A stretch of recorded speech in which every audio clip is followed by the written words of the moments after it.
ప్రియమైన వారలారా, యేసుక్రీస్తు నామమున మీకు నా ప్రేమపూర్వక శుభాకాంక్షలు. ఈ స్థలం ఎలా ఉన్నది? బావున్నదా? ఇంగ్లాండు దేశములో ఉన్న ఒక గ్రామంలో ఉన్న ఒక స్థలమే ఇది. మెన్స్టన్ అనే గ్రామ ప్రాంతము. ఇక్కడికెందుకు వచ్చారు అని అడుగుచున్నారా?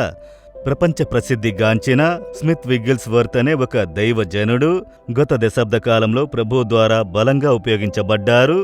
ఆయన పుట్టిన స్థలమే ఈ గ్రామము. ఆ గ్రామం నుండి సుమారు 2 మైళ్ళ దూరంలో ఈ కొండ ప్రదేశం ఉన్నది. ఇది ఆయన ఉపయోగించిన ప్రేయర్ మౌంటైన్. ఈ కొండను ఆయన ఎక్కి దైవ సమూహములో కనిపెట్టుకుని ప్రార్థించారు, నడుచుకుంటూ ప్రార్థించారు. అనేక సంవత్సరాలు ఆయన ఇక్కడికొచ్చి ప్రార్థించారు. అందువలన నేను ఆ స్థలమును చూచుటకు ఇక్కడికొచ్చాను. ఈ స్థలం చాలా అందంగా ఉంది కదా. ఈ ప్రక్కన బ్రెడ్ఫోర్డ్ అని ఒక సిటీ ఉన్నది. అక్కడ ఉన్న సంఘములో ఆయన పరిచర్య చేసి ఉన్నారు. ఆయన పరిచర్య ఇక్కడే ప్రారంభమైంది. దాని తర్వాత ప్రపంచమంతా అనేక దేశాలకు దేవుడు ఆయన్ని తీసుకువెళ్లి ఉపయోగించుకున్నారు. 1947వ సంవత్సరంలో ప్రభువునందు నిద్రించినారు. ఆయన ప్రాణంతో ఉండి పరిచర్య చేసిన దినాల్లో మరణించిన 23 మందిని ఆయన ప్రాణంతో లేపుటకు దేవుడు ఆయన్ను ఉపయోగించుకున్నారు. అలాంటి దైవజనుడు స్మిత్ విగ్గిల్స్వర్త్ అనే దైవజనులు.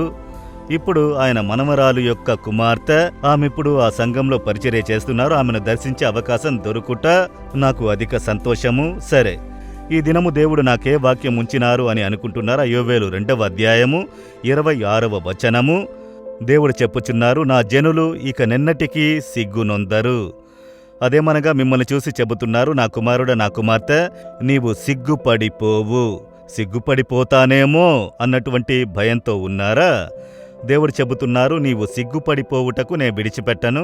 ఎందుకంటే మీరు నా జనులు, నా కుమారుడు, నా కుమార్తె, నా కుటుంబము, నా పిల్లలు మిమ్మలను సిగ్గుపడిపోవునట్లు నేను విడిచిపెట్టను అని దేవుడు చెబుతున్నారు. కనుక మీ జీవితంలో ఒక అద్భుతము జరగబోతోందని అర్థము. దాన్ని మీరు విశ్వసించండి. ప్రభు సిగ్గుపడిపోవునట్లు విడిచిపెట్టరు. ఈ స్మిత్ విగ్గిల్స్వర్త్ అనే దైవజనుని యొక్క సేవలో జరిగిన అనేక అద్భుతములను నేను వారి జీవిత చరిత్ర పుస్తకంలో చదివి తెలుసుకున్నాను. ఒకసారి చూడండి, ఆయన తన సేవను ముగించి తన ఇంటికి వచ్చినప్పుడు ఆ కాలంలో పోస్ట్ కార్డులోనే కదా లెటర్ రాస్తారు. మా కుమార్తె ఆపదకరమైన పరిస్థితుల్లో వ్యాధి పడకలో ఉన్నారు, మీరు వచ్చి ప్రార్థన చెయ్యాలి అని అడిగారు.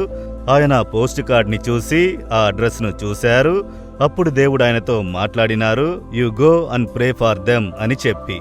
వెంటనే ఆ రాత్రి జామున ఆయన తన కారుని తీసుకుని బయలుదేరి ఆ అడ్రస్ను కనిపెట్టి ఆ గుర్తింపబడిన స్థలమునకు వచ్చి చేరారు. ఆయన వచ్చిన సమయం రాత్రి జామున, చాలా సమయమైనది. ఆయన ఇంట్లోనికి వెళ్లేటప్పుడు ఆ ఇంట్లో నుంచి డాక్టర్, వారి ఫ్యామిలీ డాక్టర్ బయటికి వస్తున్నారు. ఆయన లోనికి వెళ్లి ఆ కుటుంబస్తులతో, మీరు లెటర్ రాసినారు, నేనే ఆ సేవకుణ్ణి, నాకే దాన్ని రాసినారు, నేను మీ కుమార్తె కొరకు ప్రార్థించడానికి వచ్చానని చెప్పారు. ఆ కుటుంబస్తులందరూ, తల్లిదండ్రులు, తోబుట్టువులు, బంధువులందరూ ఉన్నారు. అతడు చెప్పిన వెంటనే వారొక రూంలోకి తీసుకుని వెళ్లారు. ఒక యవ్వన కుమార్తె ముందుగానే చనిపోయి ఉన్నట్లు పడుకొని ఉన్నది. ప్రాణము కొట్టుకుంటుంది అంతే. అప్పుడు ఆయన ఆమెను చూశాడు. చాలా సీరియస్ అయిన పరిస్థితి. ఒక మరణ గడియ సమీపించింది. ఆ కుటుంబస్తులందరూ ఏడుస్తూ ఉన్నారు, కన్నీరు కారుస్తూ ఉన్నారు. వారు విశ్వాసమైన పరిస్థితుల్లో లేరు. ప్రార్థించుకొనుటకు ఏక మనసు కలిగి విశ్వాసంతో ప్రార్థించుటకు డిస్టర్బెన్స్గా ఉన్నదని వారితో చెప్పాడు. మీరు కొంచెం బయట ఉండుడి, నేను ఈ కుమార్తె కొరకు ప్రార్థించేదను అని చెప్పారు. ఆ కుటుంబస్తులు ఒకరి ముఖము ఒకరు చూసుకున్నారు. వారు లేదు, మేమిక్కడే ఉంటాము అని చెప్పారు. లేదు, మీరు బయట ఉండండి, నేను ప్రార్థించేదనని చెప్పారు. అప్పుడు ఆ కుటుంబంలో ఉన్న తల్లిగారు చెప్పారు, ఇప్పుడే డాక్టర్ గారు వచ్చి చూసి వెళ్లారు, ఇంకా కొన్ని గంటలలో కుమార్తె మరణించెదరు అని చెప్పారు. మా బిడ్డ ప్రాణం పోయేటప్పుడు మేము తోడుగా ఉండాలి కదా అని అన్నారు. ఈయనకు చాలా కోపం వచ్చినది. నన్ను ప్రార్థించుటకు పిలిచినారు, ఎందుకు ఈమెను చంపుటక నన్ను ప్రార్థించుటకు పిలిచారు? ఒక అద్భుతం జరగాలని కదా నన్ను పిలిచారు, అందుకే కదా నేను వచ్చాను. మీరు బిడ్డ చనిపోయేటప్పుడు మేము చూడాలి అని అంటున్నారు. అవిశ్వాసులు ఉన్నచోట దేవుడు క్రియ చెయ్యలేరు. నేను వెళ్ళిపోతానని బయలుదేరారు. వెంటనే భయపడి, సరే సరే మేము బయట ఉంటాము, మీరు ప్రార్థన చేయుడి అని చెప్పి బయటకు వెళ్లారు. ఈయన మోకరించారు. మోకరించి దాదాపు గంట సమయము దేవుని సన్నిధిలో ప్రార్థించారు. ఆ ప్రాణము తిరిగి రావాలని ఆయన ఒక గొప్ప పోరాటపు ప్రార్థన చేశారు. 1 గంట సేపు తర్వాత ప్రార్థన చేసి కళ్ళు తెరిచారు. ఆయన ఈ విధముగా కొన్నిసార్లు సీరియస్గా ప్రార్థన చేయునప్పుడు దేవుడు ముఖము ఆయన కండ్లకు ముందు కనబడునట. యేసు ముఖము కనిపిస్తే జవాబు వచ్చినది అని అర్థము. అయితే ఈ పాప కొరకు ప్రార్థన చేసేటప్పుడు యేసు ముఖము కనబడలేదు. పండుకుని ఉన్న ఆ యవ్వన కుమార్తెను చూశాడు. అప్పుడామె దీర్ఘంగా శ్వాస తీసుకుని మరణించినది. ఈయన కంటి ముందే ప్రాణం పోయినది. ఆయన ఆమెను చూసినప్పుడు ఇప్పుడు మరణించిన శవముగా ఆ యవ్వన బిడ్డ కనబడ్డది. ఏమి చెయ్యాలో తెలియని ఒక తడబాటు. మరణించింది. నేను ప్రార్థన చేసేటప్పుడు బయట ఉన్న కుటుంబస్తులకు ఏం జవాబు చెప్పాలి అని ఆయన భయపడలేదు, కలవరపడలేదు. ఆయన చెప్పారు, నా దేవుడు నన్ను సిగ్గుపడనియ్యడు. దేవా, మీరే కదా నన్ను పిలుచుకుని వచ్చారు, స్వస్థపరిచి ఆ బిడ్డ కొరకై ప్రార్థించడానికే కదా వచ్చాను, మీరు నన్ను సిగ్గుపడనియ్యరు అని చెప్పి ఆయన మళ్ళీ ప్రార్థించారు. మరలా ఎడతెగకుండా చనిపోయిన ఆ యవ్వన బిడ్డ శవం ముందు మోకరిల్లి ప్రార్థించుచున్నారు. దాదాపు 1 గంట ఆసక్తితో ప్రార్థన చేసి కళ్ళు తెరిచి చూచినప్పుడు కిటికీ వైపు తిరిగినారు. చిరునవ్వు ముఖముతో యేసు కనిపించారు. ఆయనకు తెలిసింది తన ప్రార్థనకు జవాబు దొరికిందని. ఆయన కుమార్తెను చూసినప్పుడు ఆమె తిరిగి పడుకున్నది, ప్రాణం మళ్లీ వచ్చినది. ఆయన లేచి మోకాళ్ల మీద నిలబడి దేవుని స్తుతించుటకు ప్రార్థించారు.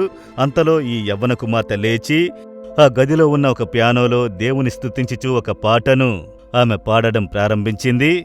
బయట ఉన్న కుటుంబస్తులు మన బిడ్డే కదా ఈ విధముగా వాద్య పరికరం వాయించుచూ పాడేదని పరిగెత్తుకుంటూ వచ్చి చూసినప్పుడు ఆమె ప్రాణంతో కూడా ఉంది.